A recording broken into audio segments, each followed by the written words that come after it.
Bonjour, je suis Jo-Christy Paris, maître de cérémonie, wedding planner et passionné de prise de parole en public. Aujourd'hui, je veux partager avec vous 3 astuces pour vous aider à surmonter votre peur de parler en public.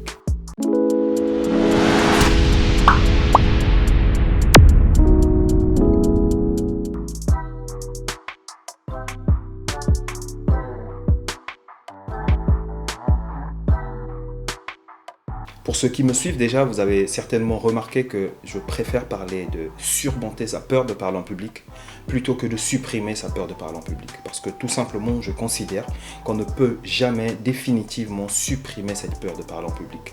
On en a besoin. Elle est importante. Les plus grands orateurs vous le diront. C'est le cas par exemple de Éric Dupond-Moretti, dont je vous laisse suivre un petit passage. Oui, alors, d'abord, je vous prie de me croire, et je suis très sincère, on n'est pas à l'aise tout de suite. Hein. J'ai passé de nombreuses années à avoir peur, à lutter contre ma peur, et quand, par malheur, la peur l'emporte sur le reste, vous vous entendez plaider, vous ne prenez aucun plaisir à le faire, vous êtes un peu tétanisé. Évidemment, le discours est moins fluide, vous réussissez moins de choses, parce qu'il faut un peu de fantaisie, il faut un peu de liberté dans l'expression. Et quand vous avez la trouille, ça vous est interdit, tout ça. Et j'ai mis des années, moi je l'ai dit, mais c'est vrai, pendant 10 ans, systématiquement, je vomissais avant de plaider aux assises. C'était une peur physique qui me prenait, qui trouvait au fond son paroxysme dans le fait d'aller dégueuler, tellement j'avais la trouille. Le stress, l'angoisse oui, de l'échec. Et juste après, ça allait un peu mieux, puis le juste après, c'était le moment où on me disait, vous avez la parole. Ouais. Oui, donc ça s'apprend. Donc je sais que c'est difficile, hein, et j'ai partagé, et je partage encore le stress de ceux qui ont du mal à prendre la parole, à se lever, mais ça se travaille.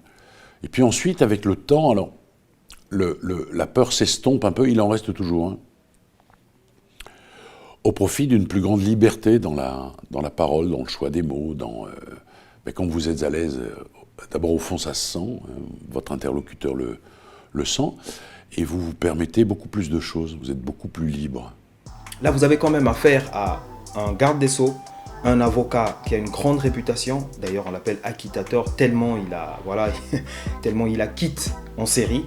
Mais il réussit à avouer qu'il a toujours, avant sa prise de parole, toujours avant d'intervenir en public, ce petit trac-là, ce petit nœud dans le ventre, ces petits papillons dans le ventre, qui lui permettent justement d'être aux aguets. Dans la même lignée, je vous parlerai d'un autre grand orateur que j'affectionne particulièrement, Bertrand Perrier, qui est l'auteur d'un ouvrage que je vous recommande d'ailleurs, « La parole est un sport de combat ».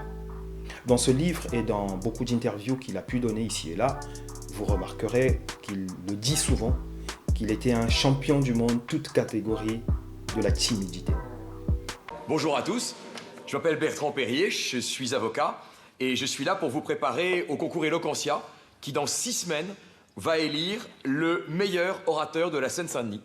Je ne vous connais pas, je ne sais pas à quel degré vous êtes timide, mais de toute façon, moi j'étais un champion hors catégorie.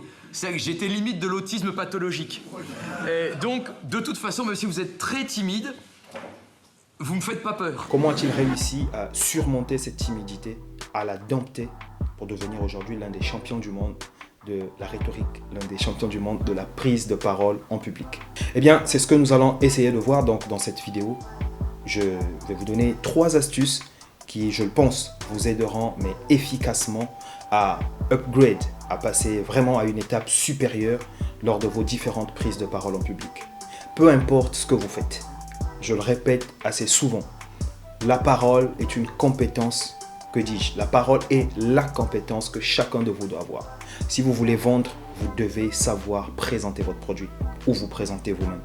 Si vous voulez obtenir un avancement ou encore une promotion, une augmentation de salaire, vous devez savoir présenter et le tout passe par un seul médium, la parole.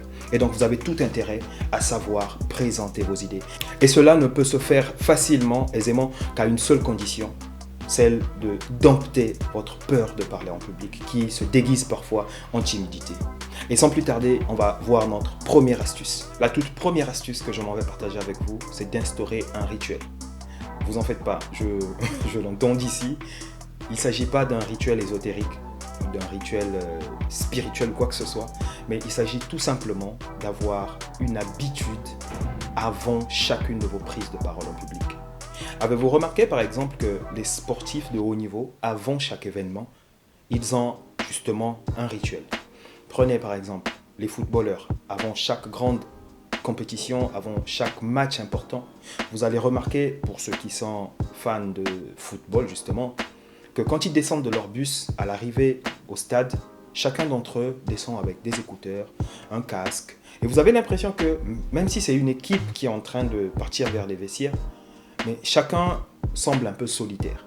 En fait, c'est ce petit moment personnel là de préparation, de concentration, que voilà, chacun s'approprie le moment. C'est la façon que chacun d'eux a d'extérioriser ses peurs, d'extérioriser justement le trac, le stress. Et vous pouvez faire pareil. Et en l'occurrence, je vous conseillerais une astuce que je pense pourrait marcher avec vous, parce que ça marche avec plus ou moins de personnes. Il s'agit d'exercices de respiration. Pourquoi des exercices de respiration ? La peur de parler en public, ou encore la peur tout simplement de manière générale, s'exprime d'une façon simple.